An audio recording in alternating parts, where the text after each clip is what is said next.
Hunar, hunardan unar deydi xalqimiz. Albatta, bu naql zamirida juda katta va mazmunli ma'no bor. Ota-bobolarimizdan bizgacha yetib kelayotgan hunarmandlik namunalari bugun barcha yoshlarda qiziqish uyg'otishi tabiiy albatta.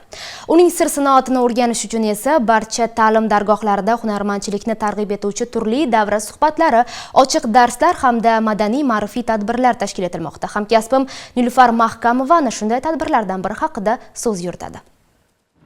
Toshkent shahrining Mirobod tumanida joylashgan 214-umumta'lim maktabida Ota hunari bolaga meros deb nomlangan mazkur madaniy-ma'rifiy tadbir Nizomiy nomidagi Toshkent davlat pedagogika universiteti kasb ta'limi fakulteti bilan hamkorlikda tashkil etildi. Tadbir tashkil qilishdan maqsadimiz o'quvchilarni kasb hunariga yo'naltirish hamda bo'sh vaqtlarini aynan mazmunli tashkil qilishdan iborat. Ta'lim muassasamizda 5 ta tashabbus yo'nalishi bo'yicha to'garaklar tashkil qilingan, faoliyat olib bormoqda. Aynan ulardan qandolatchilik to'garagi, tikuvchilik, to'quvchilik, robototexnika to'garaklari faoliyat olib boradi.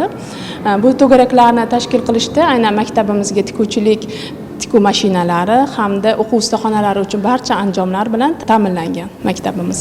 Bunaqa tadbirlar doimiy o'tkazib olinadi. Aynan pedagogika universitetining kasb ta'limi fakulteti bilan birgalikda yilda 2 marta tadbir tashkil qilamiz. Shunaqa katta tadbir tashkil qilamiz hamda o'quvchilarni aynan pedagogika universitetlariga sayohatga ham uyushtiramiz, sayohatga olib boramiz. Ushbu tadbirda yuqori sinf o'quvchilari maktab to'garaklarida o'rgangan hunarlarini tengqurlariga qunt bilan o'rgatmoqdalar.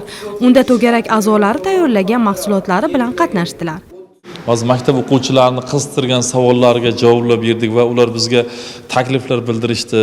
Bizni talabalarga borib bo'sh vaqtlarda tayyorlanishlarini so'raganda biz talabalarimiz xo'p deyishdi va bular o'zlari o'zaro telefon almashib borib uchrashishga kelishib oldik.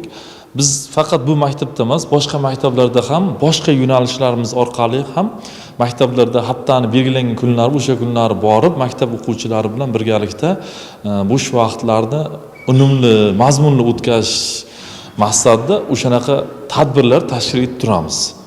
Tadbirda hunarmandchilik mahsulotlari ko'rgazmasi ham tashkil etildi.